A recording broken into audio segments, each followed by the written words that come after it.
Gate यही प्रवेश द्वार और इसी से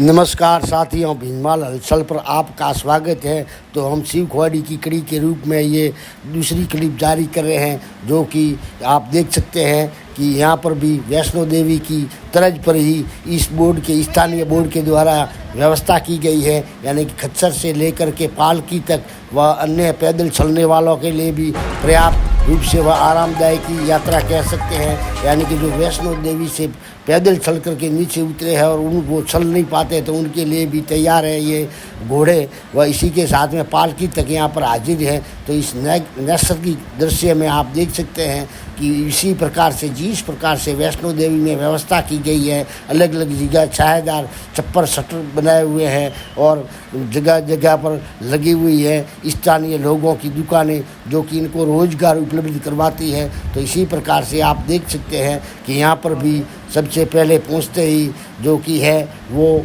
अपना मोबाइल यहाँ पर जमा करवाना पड़ता है और मोबाइल जमा करवाने के बाद ही इसमें प्रवेश है, अन्यथा नहीं है, क्योंकि मोबाइल साथ में ले जाने की सख्त मनाही है। और हर किसी को जो कि संकरी बहुत ही गुफा है, जो उसी प्रवेश द्वार से प्रवेश करवाया जाता है, परंतु जो सक्षम नहीं है प्रवेश करने में, तो उनको मुख्य द्वार से भी जो कि बाद में बनाया गया है वहीं से प्रवेश देते हैं। तो कुल मिला के कह सकते हैं कि 3.5 किलोमीटर की यात्रा है, 3.5 और 3.5 7 किलोमीटर की, उसमें लगभग किलोमीटर से 1.5 किलोमीटर तक तो आराम से सड़क मार्ग जैसा ही है, परंतु पैदल जाना पड़ता है, वहाँ पर व्हीकल ले जाने की सख्त मनाही है। तो इसके बाद में लगभग 1.5 किलोमीटर के आसपास की चढ़ाई है और उसी के बाद में 500 से 700 मीटर तक जो सीढ़ियाँ बनी हुई है उनके द्वारा पहुंचा जा सकता है। तो देख सकते हैं हर हर महादेव के जयकारे के साथ में लोग पहुंच रहे हैं शिव खोड़ी के दर्शन करने, यानी भगवान श्री शिव के दर्शन करने, जो कि आप देख सकते हैं इन तस्वीरों में कि किस प्रकार से लोगों का जो कि कह सकते हैं पर्यटन के साथ स्थानीय लोगों का जो शिव मंदिर है ये भगवान शिव जी के द्वारा रोजगार भी उपलब्ध करवाता है और श्रद्धालुओं को नैसर्गिक दृश्य भी उपलब्ध करवाता है। तो ये शानदार जगह है शिव खोड़ी, जहाँ पर आप भी हर हर के महादेव के नारे लगाते हुए अगर इकट्ठा आ जाए तो शिव खोड़ी जाना न भूलें, क्योंकि निकट में इतना भव्य वह कह सकते हैं कि गुफा दर्शन यही शिव खोड़ी में ही होता है, जहाँ पर बड़ी संख्या में श्रद्धालुओं की आवाजाही है। वह व्यवस्थाएं भी लगभग बहुत अच्छी ही है, कह सकते हैं बहुत ही अच्छी व्यवस्था है। यानी वैष्णो देवी के मुकाबले यहाँ पर ठीक ही व्यवस्था है। खच्चर वाले आपको लूट नहीं पाएंगे। देख सकते हैं ये प्राकृतिक जो कि है पहाड़ी है। सबसे पहले तो यहाँ से रवाना होते हैं हर हर महादेव के नारे के साथ में, तो ये गणेश जी भगवान जो पर्वत है वो गणेश जी के रूप में दिखाई देता है, बहुत ही बड़ा विशाल पर्वत। और उसी के आगे बढ़ने पर आपको प्रवेश मिलेगा शिव खोड़ी की गुफा में, जहाँ पर लाइन लगा करके एक एक यात्री को, जो कि बहुत ही संकरी है, हर कोई इसमें जो बड़े शरीर वाला है उसके लिए प्रॉब्लम हो सकती है। तो वो ट्रस्ट जो व्यवस्थापक है उनसे कह सकते हैं कि हमें भी इस मेन गेट जो बड़ा गेट है उस द्वार से प्रवेश करवाया जाए, अन्यथा हर किसी के बस का रोग नहीं है। और आप देख सकते हैं बीच बीच में ढोल वाले भी आपको दिखेंगे, वह साथ में दिखेगी पालकियाँ, जो कि घोड़े पर बैठने में सक्षम नहीं है तो वही लोग पालकी में बैठते हैं, और जो चलने में सक्षम है तो वो पैदल ही चल सकते हैं, अन्यथा यहाँ पर घोड़े उपलब्ध है, पालकी उपलब्ध है, जो कि बुजुर्ग है या कोई विकलांग है या कोई चलने में असक्षम है या किसी को कोई घुटने की बीमारी है तो वो वहाँ पर पहुँच सकते हैं। और यहाँ पर जो मैं दृश्य दिखा रहा हूँ, यहाँ पर प्रसादी भी मिलती है और प्रसादी का भी दृश्य आप देख सकते हैं। और देख सकते हैं विशालकाय पर्वतमाला है, छाँव और हरी भरी घाटियाँ, और इसी के साथ ही हर हर महादेव के नारे के साथ ही भगवान श्री शिव के दर्शन होते हैं शिव खोड़ी गुफा में। न केवल पूरा शिव परिवार ही प्राकृतिक रूप से गुफा में उकरा हुआ है, अपने आप प्रकट हुआ है कह सकते हैं। और उसी के साथ में कह सकते हैं ब्रह्म कमल व सूर्य दर्शन चक्र व कई देवी देवताओं के प्राकृतिक रूप से मूर्तियाँ उभरी हुई है, उनकी ही इसमें पूजा की जाती है। इसमें मैं मोबाइल नहीं ले जा सका, इसलिए इस गुफा के आपको अंदर से दर्शन मैं नहीं करवा सकता, परंतु यहाँ पर आप देख सकते हैं कि किस प्रकार से उत्साहित श्रद्धालु यहाँ पर रेलम पेल लगी हुई है। वह बीच बीच में इसमें छोटी छोटी 3 नदियाँ हैं जिन पे पुल भी बने हुए हैं जिससे हम गुजर रहे हैं, ये पुल ही है। और इसी के साथ में आप देख सकते हैं कि लोगों के रोज़गार के लिए दुकानें भी सजी हुई है, प्रसाद के लिए। वह ये देखा आपने यहाँ पर मछलियाँ हैं तो उनके आटे के लिए भी महिलाएं बैठी है, बेच रही है आटे की गोलियाँ। तो देख सकते हैं मछलियाँ दिखाई देगी इसमें साफ साफ, जो कि आटे की श्रद्धालुओं के द्वारा मच्छियों को खिलाया जाता है, वो भी यहाँ पर उपलब्ध है। वह साथ ही यहाँ पर साफ एकदम कांच जैसा पानी है। और यहीं से वापस हम निकल रहे हैं दर्शन के उपरांत में मुख्य द्वार से, जहाँ पर सुरक्षाकर्मी CRF व पुलिस बल दोनों संयुक्त रूप से लगे हुए हैं यानी श्रद्धालुओं की मदद वह कह सकते हैं कि सुरक्षा के लिए। तो इस बहुत ही शानदार दृश्य आपको इसमें दिखाई दे रहे हैं। पूरा का पूरे पहाड़ है वो बहुत ही हरे भरे हैं, वह मोहक दृश्य है। और यहाँ पर फिर यहाँ लंगर लगाया गया है जहाँ पर मीठे जल के बाद में ये दूसरी जगह पर आज महेश जयंती होने के कारण लोगों को भोजन करवाया जा रहा है, जो कि लोग भोजन कर रहे हैं। आने जाने वाले यात्रियों को रोक रोक करके भोजन करवा रहे थे।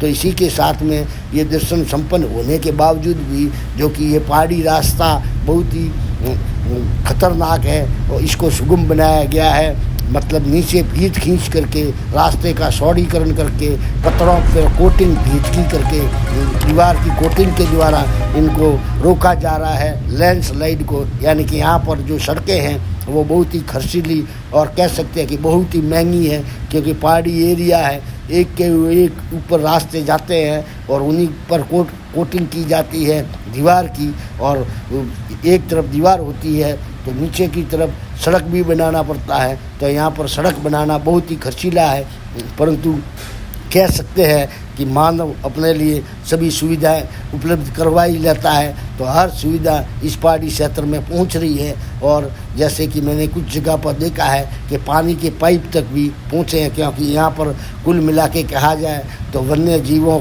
जो कि खास करके लंगूर हैं वो दिखाई देते हैं और अन्यथा और कोई वन्य जीव यहाँ पर नज़र नहीं आता है। तो इसी को लेकर के आप देख सकते हैं कि ये वादियाँ, ये घाटियाँ, ये पहाड़ियाँ आपको भव्य नज़ारा उपस्थित करवा रही है। और इसी के साथ में जो कि एक्सपर्ट ड्राइवर के द्वारा ही अब खुद की अपनी गाड़ी लेनी चाहिए, नहीं तो कह सकते हैं कि कहीं चूक हो सकती है। तो ऐसे किसी ड्राइवर को, अनट्रेंड ड्राइवर को यहाँ पर सीट पे नहीं बिठा करके अपनी गाड़ी उसके साथ में जाना है, नहीं तो स्थानीय लोगों के द्वारा उपलब्ध वाहन हो या बस हो उससे भी पहुँचा जा सकता है शिवखोड़ी भगवान शिव के दरबार में, जहाँ पर भगवान शिव जी के अलावा भगवान विष्णु व कह सकते हैं सूर्यदर्शन चक्र तक अपने आप उकरा हुआ है और ब्रह्म कमल तक उगला हुआ है। तो कह सकते हैं इस पहाड़ी क्षेत्र में सड़क भी बनाना बहुत मुश्किल कार्य है, परंतु आप देख सकते हैं इन तस्वीरों में कि किस प्रकार से यहाँ पर जो सड़कें बनी हुई है, कोटिंग की गई है। तो इसी को लेकर के ये भव्य नज़ारा उपस्थित हो रहा है। शानदार वन देख करके जैसे कि सब कुछ ही यहाँ पर हरा भरा है, कहीं कहीं बांस नज़र आते हैं, अन्यथा जो कि अनजान पेड़ पौधे ही आपको यहाँ पर खड़े नज़र आएंगे। तो इसी के साथ में हमने शिवखोड़ी से कर लिया है प्रस्थान, जो कि आप तस्वीरों में देख सकते हैं हर हर महादेव के नारे के साथ में। और आप भी लगाए हर हर महादेव, जहाँ की भगवान शिव का दरबार है और प्राकृतिक गुफा है। कहते हैं कि यहाँ पर पहले किसी ज़माने में जब से थे वो कोई रमेश जी महाराज थे, उनके पहले भी महाराज थे उन्होंने, वह उसके बाद में रमेश जी महाराज थे जो सिर्फ 2 गाय रखते थे। और कभी कभार कोई श्रद्धालु पहुँच पाता था, क्योंकि यहाँ पर बहुत ही भीड़ व कठिन रास्ता था उस ज़माने में, उसी से होकर के कोई श्रद्धालु पहुँचता था तो वो गाय के दूध घी से उनकी सेवा करते थे।